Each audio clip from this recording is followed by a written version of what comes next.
नमस्कार दोस्तों, स्वागत है आपका मेरे इस चैनल पे एक नई योजना में। मैं आपके सामने सागरिका। आज हम बात करने वाले एक ऐसे विषय पर जो लाखों छात्रों के सपनों को पंख दे सकता है, छात्रवृत्ति योजनाएं यानी कि स्कॉलरशिप स्कीम्स। स्कॉलरशिप क्यों ज़रूरी है?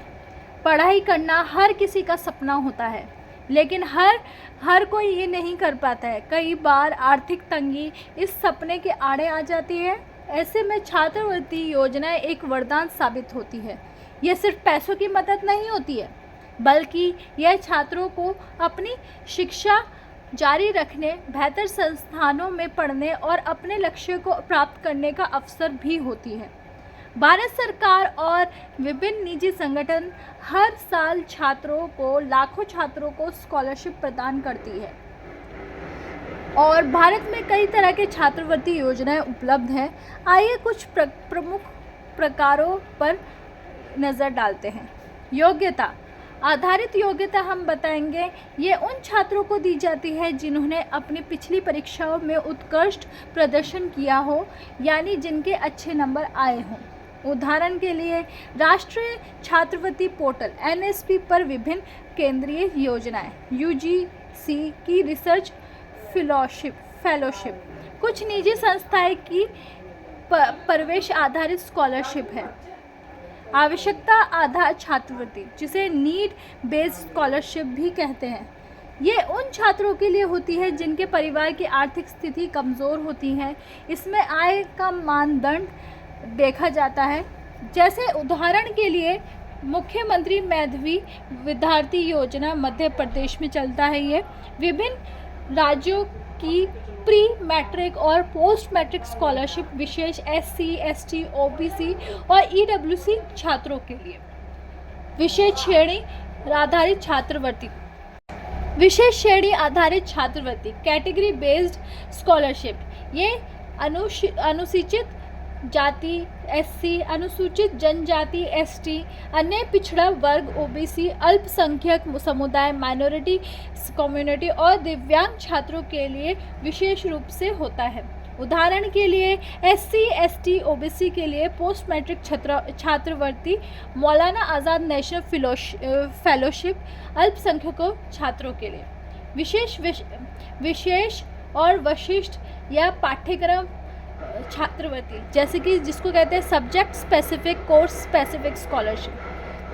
कुछ स्कॉलरशिप कुछ इस प्रकार होती है जिसमें जो है कुछ खास विषय जैसे साइंस, इंजीनियरिंग, कला या कोर्स के लिए होती है। उदाहरण के लिए इंस्पायर स्कॉलरशिप विज्ञान के छात्रों के लिए, AICTE के प्रगति और सक्षम स्कॉलरशिप डिप्लोमा डिग्री इंजीनियरिंग के लिए।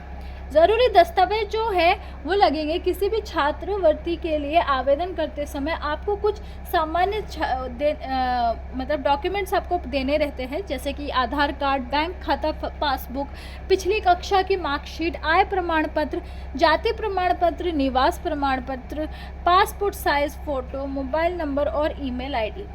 अब जान लेते हैं कि आवेदन कैसे करना है। अधिकांश छात्रवृत्ति योजनाएं जो होती हैं करने के लिए ऑनलाइन बहुत सारी वेबसाइट होती है। राष्ट्रपति छात्रवृत्ति पोर्टल NSP scholarship.gov.in, यहाँ पे जाके आप अप्लाई कर सकते हैं और यह एक वन स्टॉप प्लेटफॉर्म है। राज्य सरकार पोर्टल आपके राज्य की अपनी छात्रवृत्ति वेबसाइट भी हो सकती है, जैसे scholarship portal, Maharashtra scholarship portal. संस्थान की जो वेबसाइट होती है, कई कॉलेज और विश्वविद्यालय अपनी खुद की छात्रवृत्ति भी प्रदान करते हैं। निजी संगठन में वेबसाइट, विभिन्न कंपनियों और NGO भी अपने स्कॉलरशिप देते हैं, जैसे Tata scholarship, Reliance foundation scholarship. नियमित रूप से वेबसाइट चेक करते रहें। आवेदन की अंतिम तिथियों का ध्यान रखें। सभी जानकारी सही से भरें। एक छोटी सी गलती भी आवेदन रद्द करवा सकती है। ज़रूरी दस्तावेज तैयार रखें। स्कैन करके अपलोड करने पर पढ़ सकते हैं। eKYC पूरा करें। यह अब अनिवार्य हर जगह हो चुका है। कुछ प्रमुख योजनाओं के अपडेट, जैसे कि हम अपने पिछले वीडियो में आपको बताना चाहते थे कि लेकिन किसी कारणवश मैं नहीं बता पाई। दोस्तों, छात्रवृत्ति योजनाएं वाकई गेम चेंजर हो सकती है। अगर आप या आपके जानने वाला कोई भी छात्र आर्थिक कारणों से अपनी पढ़ाई में बाधा महसूस कर रहा है तो इन योजनाओं के बारे में जानकारी ज़रूर दें।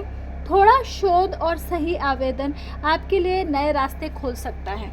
क्या आप किसी स्कॉलरशिप के बारे में और जानकारी चाहते हैं? आपने किसी स्कॉलरशिप के लिए आवेदन किया है? ये हमें कमेंट्स में ज़रूर बताएं। अगर आपको यह वीडियो पसंद आया हो और जानकारी उपयोगी लगी हो तो लाइक करें, आप अपने दोस्तों और परिवार के साथ शेयर करें और हमारे चैनल को सब्सक्राइब भी बिल्कुल कीजिएगा, भूलिएगा मत। आपको शिक्षा और करियर से जुड़े ऐसे ही महत्वपूर्ण जानकारियाँ मिलती रहेगी। मिलते हैं अगले वीडियो में, तब तक के लिए नमस्कार। अपनी पढ़ाई पर ध्यान दें और आगे बढ़ते रहें। धन्यवाद। जय हिंद।